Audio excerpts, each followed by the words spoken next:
What is up, YouTube knife community? How you guys doing today? We're here in this beautiful Virginia day. It's actually warmed up a little bit today, and it ain't raining or snowing. We've got a vast array of crap laid out on the table here that I will explain all that here very shortly. The main thing that this video is about is going to be this knife right here, the Civivi Backlash. And this knife was sent to me by my good buddy Sean at Geared Toward Gear. After the last video about the rat mods, he decided he wanted one. So he sent this knife, which is a rat 1 and D2 with the tan scales that are easily dyed. He's gonna dye his scales whenever I get all the work done. But it's a good example, Sean. It's perfect, good centering. No blade play, no lock rock, none of that. It's got good edge bevels, but I'll have to get rid of those and put new ones on for you. But it's just a perfect knife. So yeah, he sent me. Well, the whole story is we were talking about payment and all that, and Sean's got a good eye for gear, and especially the budget gear. He blows me away with his recommendations sometimes, because anything he's told me to get and I've purchased, I've loved it. He knows his gear. So what I did is we decided on an amount that he was going to pay, and I told him, I was like, man, just pick out a budget knife and send it my way. It surprised me. I told him what I had and what I had and all that, and he sent me that Backlash. That Backlash has completely blew me away, and we'll get into why right now.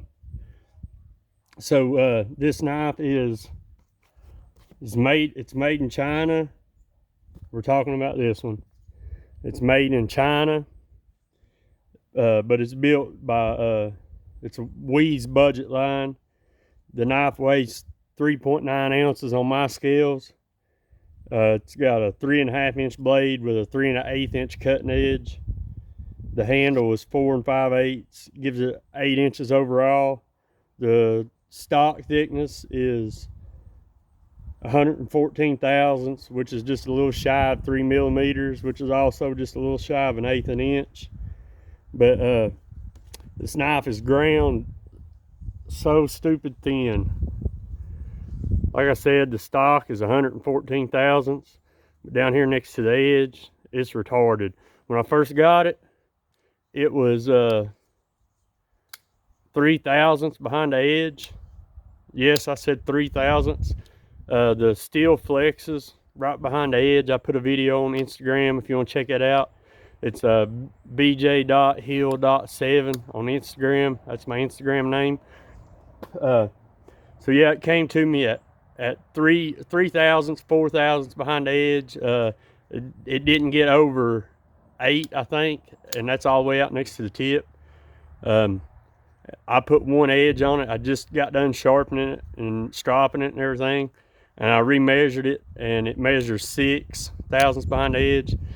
But I've got a bad habit of taking a lot of metal off on my first sharpening to try to get past the burnt edges and stuff. So the fatigue steel.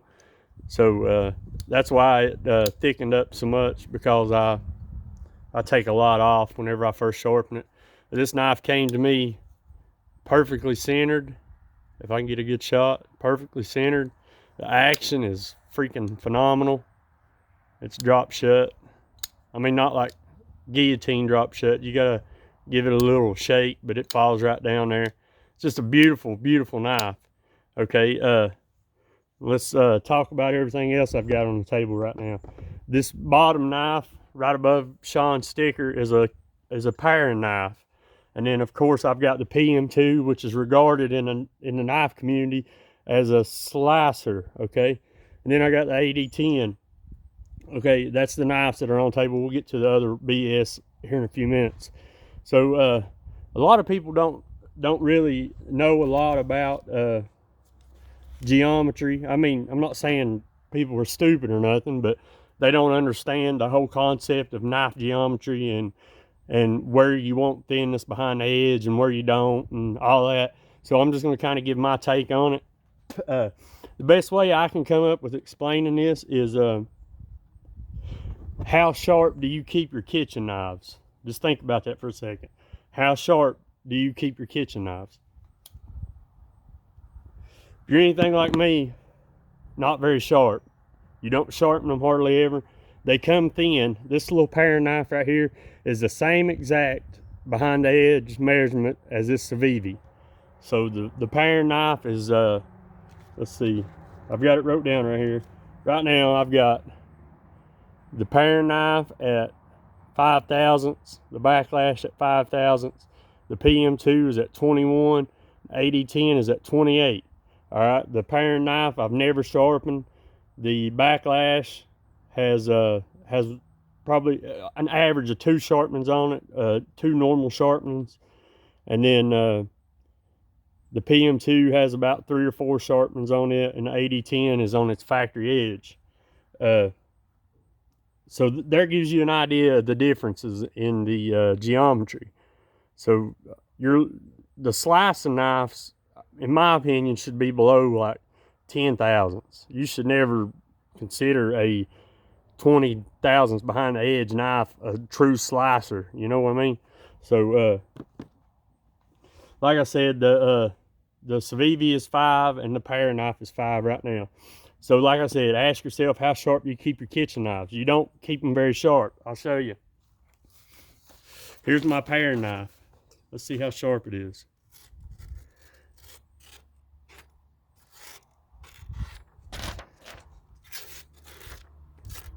It's pretty dull.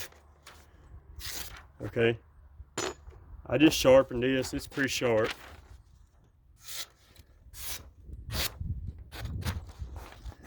Wind's blowing, but it's still sharp. All right, so I just sharpened that. The paring knife is dull as crap. But when you go to the kitchen and you grab your paring knife and you cut your potato or your apple or whatever you're cutting, it cuts it because of the geometry cuts. The geometry carries it. You don't have to have a super sharp apex to cut vegetables and such like that. So that's my point, is that knife, that Civivi, is still going to cut even when it's dull. It's still going to cut. So what I'll show you now is I'll take this paring knife and we'll cut this shit. Let me get in frame. We'll cut this tube right here. Will it cut that? Absolutely. It'll cut right through it. But it's fairly dull. It's a dull knife. It's still cut. This Civivi, where it's sharp, it'll blow right through it. Blow right through it, okay? Then, you know, if you get up to the 8010, this 8010 is dull as crap too because I haven't sharpened it yet. Now this one, it's going to take you a lot of effort to get through that because of the thickness behind the edge. So the whole point is the Civivi is going to cut whenever it's dull. And here's another demonstration I'll show you. You see that line, that black line on that blade? That right there is where that knife comes to 21 thousandths behind the edge. So I can sharpen that knife all the way up to there and it'll still be 21 thousandths, which equals this slicer PM2. See where I'm going with this? All right, so there's that. That was that section of the, and I'll prove it to you real quick. Let me put these calipers on this.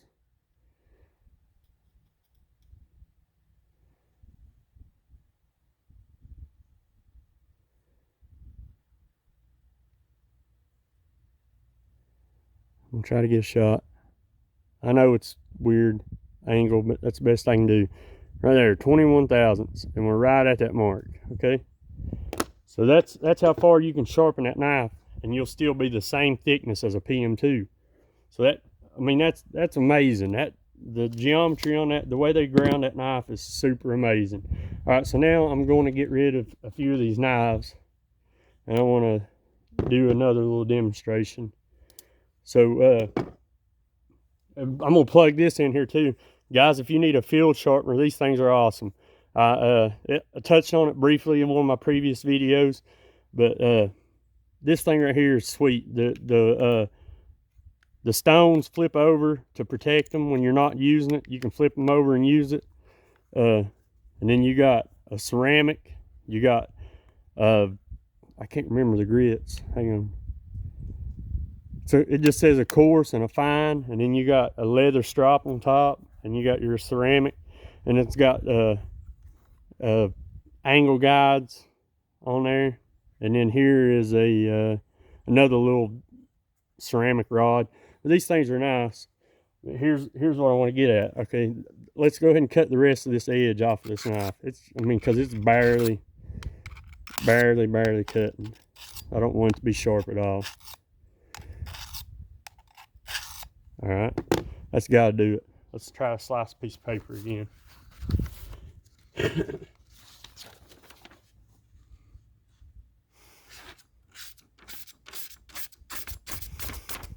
Yep. It's ripping it ain't cutting it. Okay. So now it's dull, very dull. Okay, let's get rid of this. So if you need a good field sharpening system, pick up a work sharp. They're good. They're awesome. All right, I'm gonna move Sean's sticker so I don't get it nasty. And we're gonna talk about these hammers here in a minute. Okay, so I've got a potato. So let's look. Let's see if this paring knife still cuts this potato. Breeze right through it, right? Cuts right through it. So then now let's take this Civivi. Now this knife is sharp. Let's go back. I'll cut another piece of paper. I know I've already done that, but let's do it again. Sharp knife. Okay. Cuts right through it. Cuts right through it. The dull knife still cuts it, right? All right. So there's the potatoes. Let's see what it does against some carrots. All right. Here's the dull paring knife.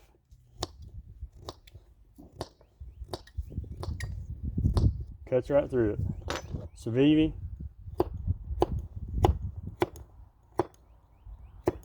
Cuts right through it. Civivi is excellent for food prep. All right, now let's try this.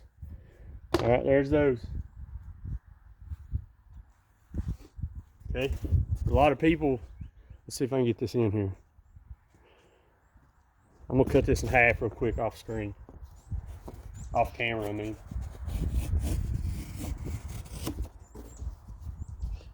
All right. A lot of people out there cut cardboard, and a lot of it. So here's your Civivi cutting cardboard, a sharp Civivi. Right through it. No problem whatsoever. All right, now let's look at this. Let's look at this dull paring knife. Let's see if it'll cut cardboard. And not so much. Okay, not so much. So for your cardboard cutting pleasure, your dull knife probably won't work, but for food prep, man, it does an awesome job. Let's see if you can carve wood with a dull paring knife.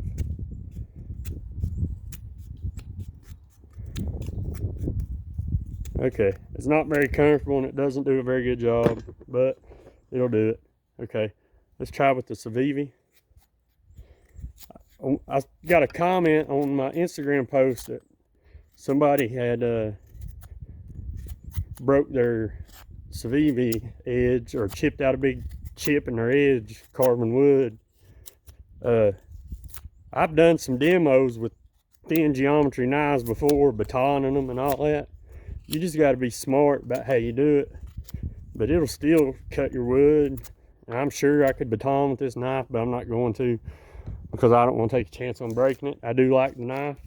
I do like carrying it. People say, you know, the 9CR is a problem. For me, it's not really a big issue, because like I said, I can sharpen half of that blade away and still be at 20 thousandths behind the edge. To me, that's a win. I mean, this knife is already 21 thousandths behind the edge. When I'm cutting stuff with it, I can feel that. I mean, it's just the geometry makes a knife what it is. So, I mean, this PM2 still slices pretty good, and I'm not gonna dog a 20 thousandths behind the edge knife, because I mean, I use them every day. They do a fair job. All I'm saying is some of these bigger, well-known companies could at least offer us some models that have thinner geometry, a high-performance blade or whatever, you know, maybe a sprint run or an exclusive knife or something like that. The reasoning you always get for them not giving us the thin knives is warranty claims and all that, and that goes to use the right tool for the right job. I mean, to me, almost every time I pick up a knife, I'm thinking of it as a tool. Yeah, I've got a few. I'm not gonna lie, I've got a few that I consider, you know, that I wouldn't use as hard as I would others. I mean, it's not pocket jewelry for me. It's still a knife. It's still a tool. I'm still gonna cut with it. But there are a few in my collection that I won't take out and baton, or I won't do certain things with. But what I'm saying is, if you got a thin knife, you should know right then to not baton it. Don't, I mean, even if it will do it, don't do it. You don't have to. Go in the house or keep it in your truck and break out the AD10. I guarantee you it'll do whatever you want to do. So yeah, just pick the right tool for the right job. And that's what I'm getting at. This knife right here, or this hammer right here, when I grab it, I'm driving nails. Am I going to take this to a job and bust concrete? No. I'm going to take this knife and I'm going to drive, or this freaking hammer, and I'm going to drive nails. Okay? When I take this to the job, am I going to drive nails with it? Hell no. I'm going to bust concrete with it. That's my point. Right tool for the right job. Right knife for the right job. So that's all I've got to say on that. The Civivi Backlash is a badass knife. Thank you, Sean, for putting that in my hand. It's a sick knife. I love it. I love it. And I wanted to, while we're here, I wanted to give a couple updates. Matt Steel Toes 83, I'm pretty sure, on Instagram. Brother, if you're watching this, I am working on the PM2 and the Power 3 K390 and M4.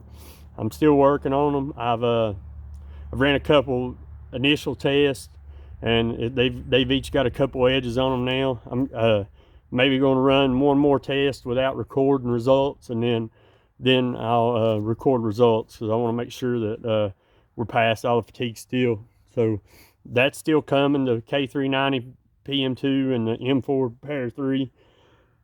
Excuse me. And there's some other edge retention tests that I've talked about in recent weeks that I haven't done yet. Guys, those are still coming. I've just been super busy, and I've gotten all kinds of new stuff that I'm trying to try out and post about and stuff like that. So all those edge retention tests are still coming, I promise. And I'm gonna do an edge retention test on this Civivi. I'm on the Backlash. If you guys have any suggestions on what you would like for me to run against the Civivi, put them in the comments. Sean was talking the other day about maybe running it against the Reich P801 in 14C28N. That sounds like a good plan. And I also have that Dylan Mallory designed Centros and D2 from CJRB that I could put against it too. So there would be a D2 and a 14C28N. There's a few of your budget options that we can knock out.